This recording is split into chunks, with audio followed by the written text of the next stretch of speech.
بات کریں گے سورۃ الحشر کے بارے میں۔ سورۃ الحشر، جی، سورۃ الحشر جو یہ مدنی صورت ہے، جی، یعنی ہجرت مدینہ کے بعد نازل ہوئی ہے، اور اس کا نام حشر اس لیے رکھا گیا کہ ظاہر ہے کہ آیت نمبر 2 کے اندر اول الحشر کا لفظ ہے، جی جی، لہٰذا اس نسبت سے اس کا نام سورۃ حشر تجویز کیا گیا۔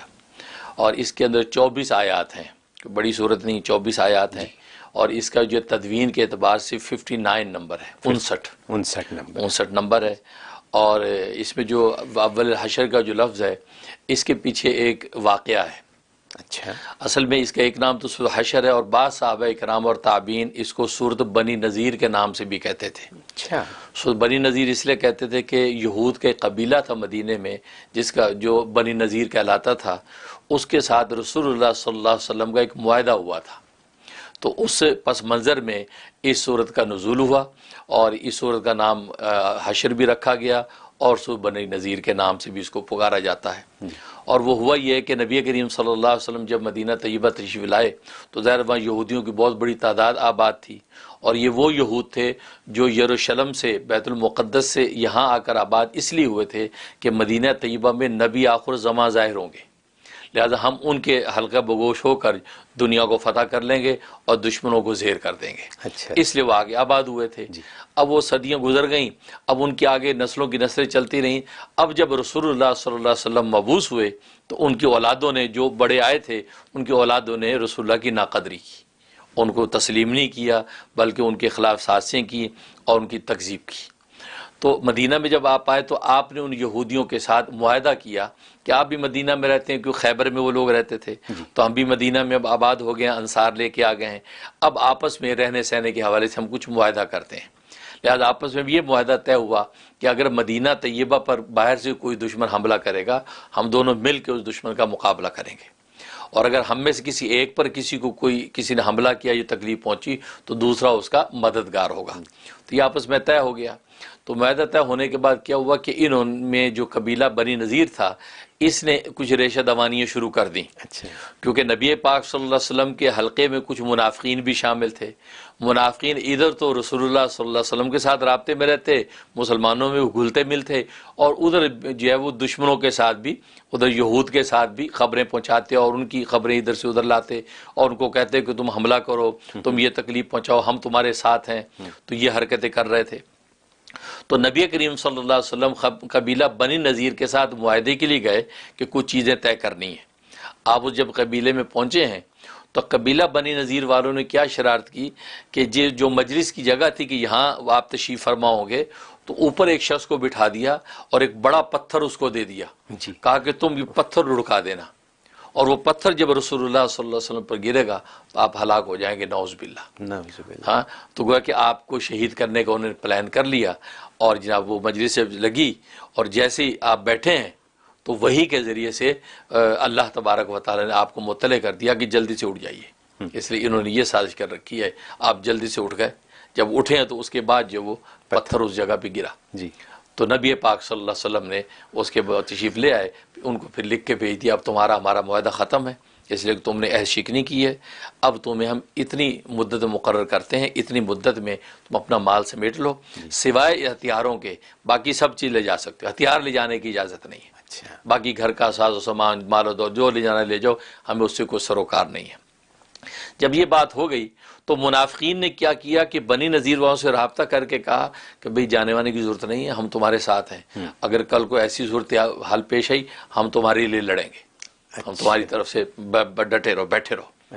اب یہود نے جو خیبر میں بڑے بڑے مضبوط قلعے بنا رکھے تھے، تو وہ قلعوں میں بیٹھے، اب وہ مقررہ مدت پوری ہو گئی، ابھی تک وہ گئے نہیں، تو رسول اللہ صلی اللہ علیہ وسلم نے آپ ان پر چڑھائی کر دی اور ان کی قلعوں کا محاصرہ کر لیا، اور وہ مضبوط قلعوں میں تھے، یہ سوچ کے کہ قلعوں کے اندر کون داخل ہوگا، اور پھر یہ اطمینان تھا کہ منافقین جو ہے وہ رسول اللہ کے ساتھ مقابلے میں کھڑے ہو جائیں گے تو ہماری بچت ہی بچت ہے۔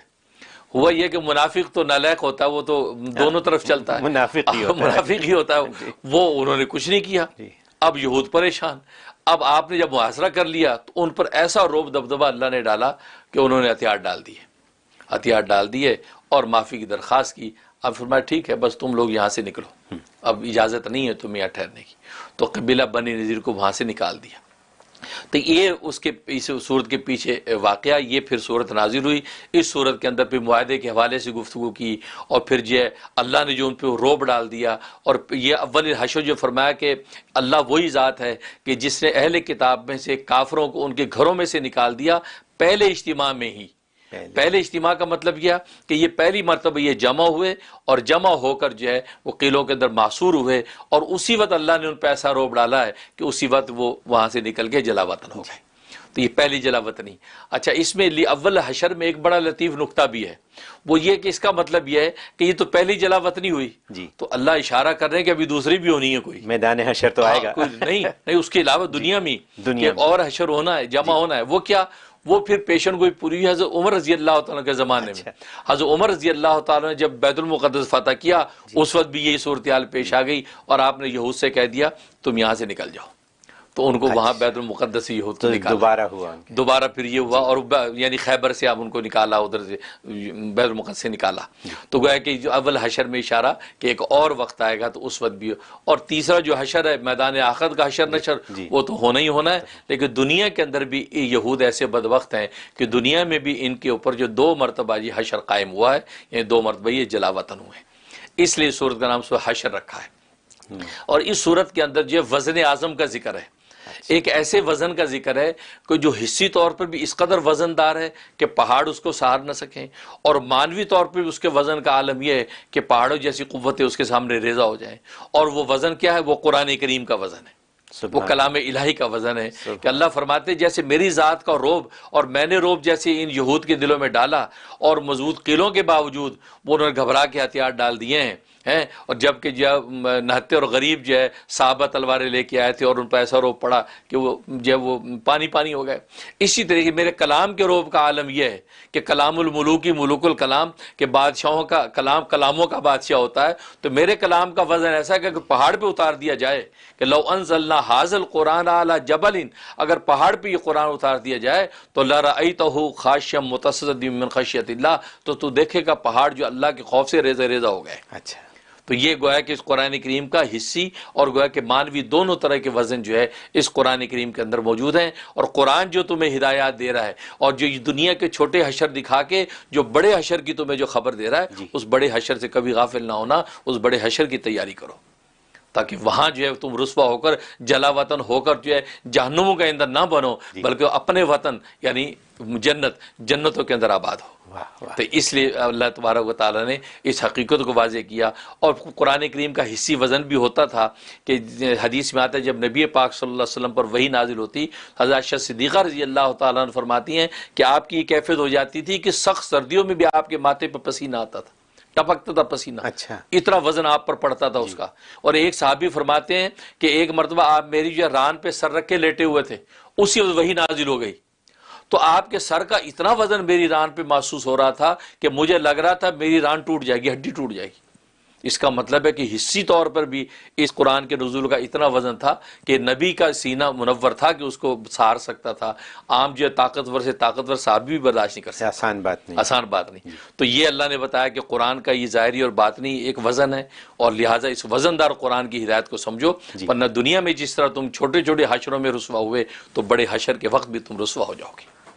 یہ حقیقت اس کے اندر بتائی حشر میں.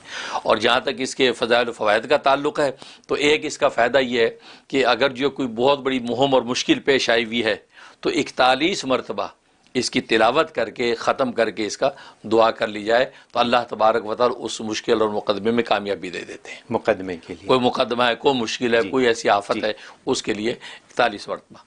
اور دوسرا یہ کہ اگر انسان چاہتا ہے کہ کسی قسم کی بیماری گھر میں نہ آئے اور کوئی مصیبت ظاہر نہ ہو تو روزانہ 1 مرتبہ جو ہے اس کی تلاوت کرتا رہے.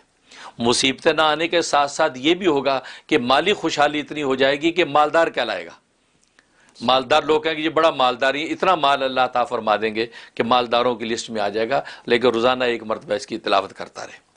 اور ایک فائدہ اس کے کہ نسیان اور بھولنے کا جگہ مرض ہے تو روزانہ 1 مرتبہ تلاوت کر کے پانی دم کر کے پیے.